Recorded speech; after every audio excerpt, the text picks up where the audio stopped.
Assalamualaikum warahmatullahi wabarakatuh. Di sini saya akan mempresentasikan materi tentang PPh pasal 21 guna memenuhi tugas mata kuliah perpajakan di Universitas Pekalongan Program Studi Manajemen. Ketentuan tarif PPh pasal 21 yang berlaku di Indonesia.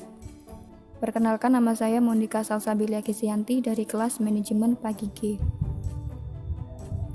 Pengertian PPh pasal 21 menurut Peraturan Direktur Jenderal Pajak Nomor 32 PJ 2015 adalah pajak atas penghasilan berupa gaji, upah, honorarium, tunjangan dan pembayaran lain dengan nama dan dalam bentuk apapun yang sehubungan dengan pekerjaan atau jabatan, jasa dan kegiatan yang dilakukan oleh orang pribadi subjek pajak dalam negeri. Peserta wajib pajak PPh pasal 21 menurut Peraturan Direktorat Jenderal Pajak Nomor 32 PJ 2015 Pasal 3. Ada pegawai penerima uang pesangon, pensiun atau uang manfaat pensiun, tunjangan hari tua atau jaminan hari tua, dan ahli waris.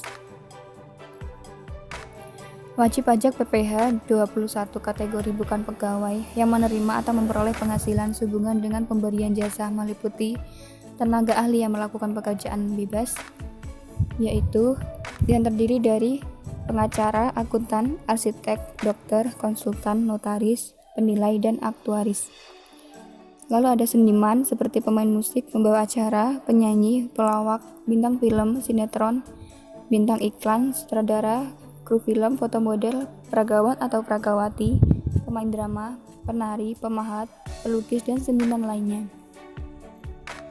Lalu ada olahragawan, penasihat, pengajar, pelatih, penceramah, penyuluh, dan moderat, pengarang, peneliti, dan penerjemah, pemberi jasa dalam segala bidang termasuk teknik, komputer, dan sistem aplikasinya, telekomunikasi, elektronika, fotografi, ekonomi, dan sosial serta pemberi jasa kepada suatu kepanitiaan.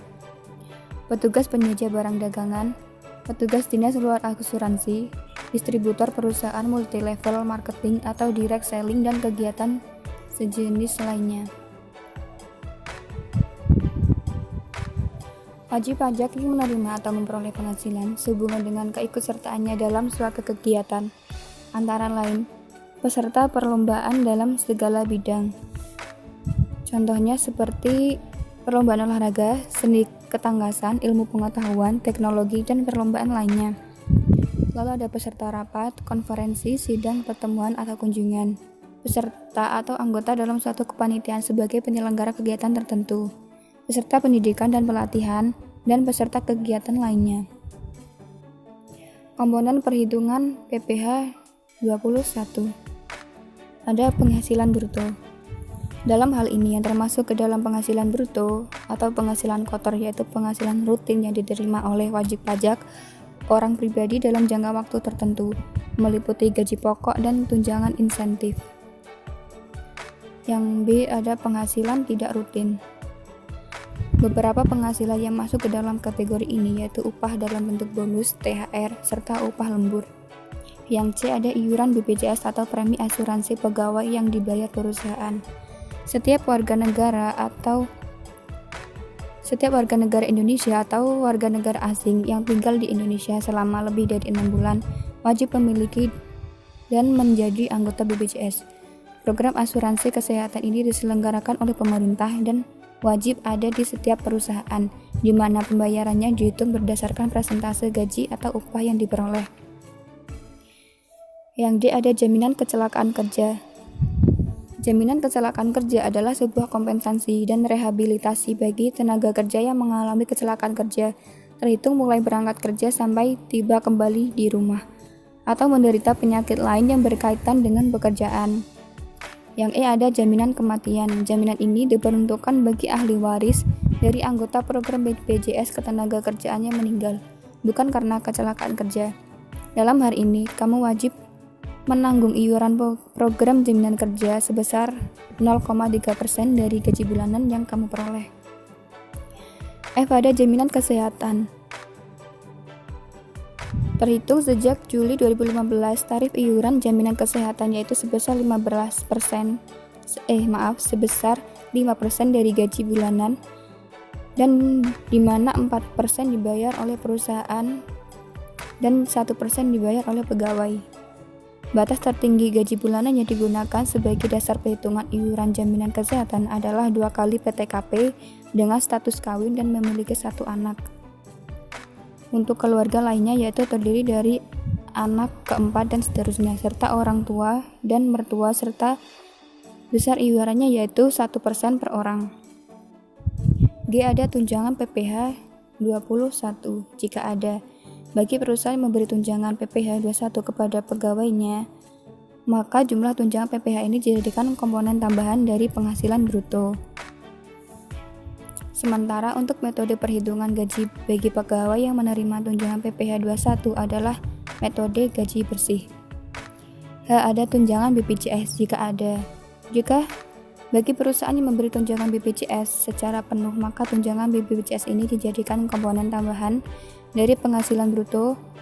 Metode perhitungannya juga menggunakan metode gaji bersih. I. Ada pengurangan penghasilan bruto.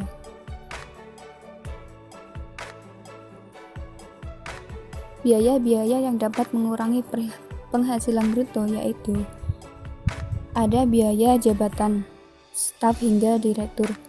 Biaya ini diasumsikan sebagai pengeluaran selama setahun yang berhubungan dengan pekerjaan berdasarkan per 16 PJ 2016. Biaya jabatan yaitu sebesar 15% dari penghasilan bruto, maksimal 500.000 per bulan atau 6 juta per tahun. Lalu ada biaya pensiun berdasarkan per 16 PJ 2015. Besarnya biaya pensiun yaitu 5% dari penghasilan bruto, maksimal 200.000 per bulan atau 2.400.000 per tahun. Iuran BPJS yang dibayarkan pegawai, dalam hal ini yang termasuk dalam iuran BPJS sebagai pengurangan penghasilan bruto, yaitu ada jaminan hari tua, jaminan pensiun, dan jaminan kesehatan. Penghasilan tidak kena pajak atau PTKP. PTKP menjadi salah satu komponen yang cukup penting dalam perhitungan PPh pasal 21. PTKP ini merupakan jumlah nilai penghasilan bruto bagi wajib pajak yang tidak dikenakan pajak. Tarif pajak penghasilan yang berlaku di Indonesia.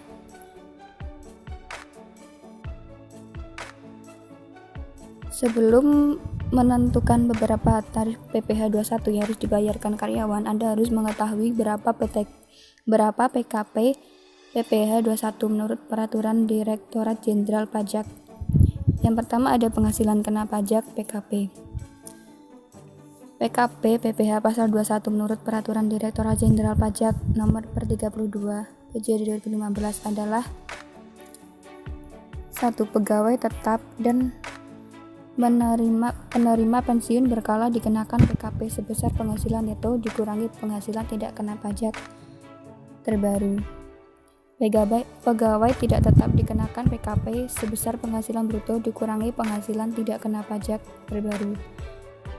Bagi bukan pegawai seperti tercantum dalam Peraturan Direktorat Jenderal Pajak per 32 PJ 2015 pasal 3 huruf C, PKP yang dikenakan sebesar 50% dari jumlah penghasilan bruto dikurangi PTKP per bulan.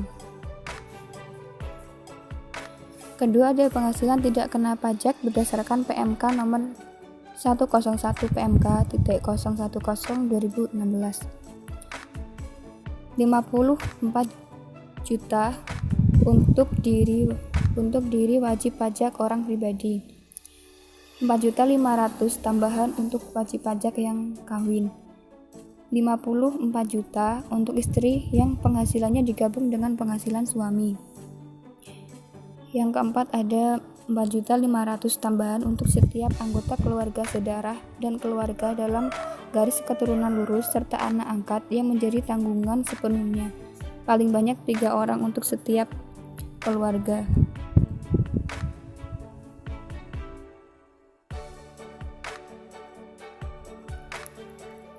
Tarif pajak penghasilan pasal 21 sesuai dengan pasal 17.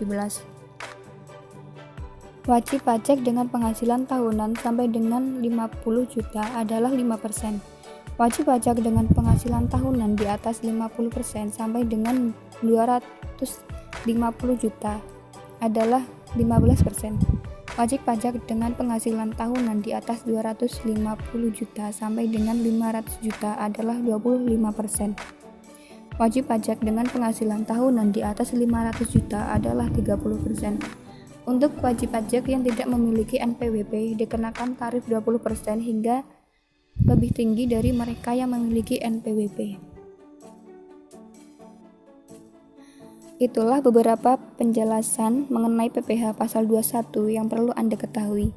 Sebagai seorang pengusaha, Anda harus mengetahui berapa pajak yang harus dibayarkan karyawan. Dengan mengetahui penghasilan kena pajak, Anda dapat lebih mudah menghitung berapa nominal gaji yang harus dipotong dari karyawan Anda untuk membayar pajaknya. Setelah mengetahui pajak penghasilan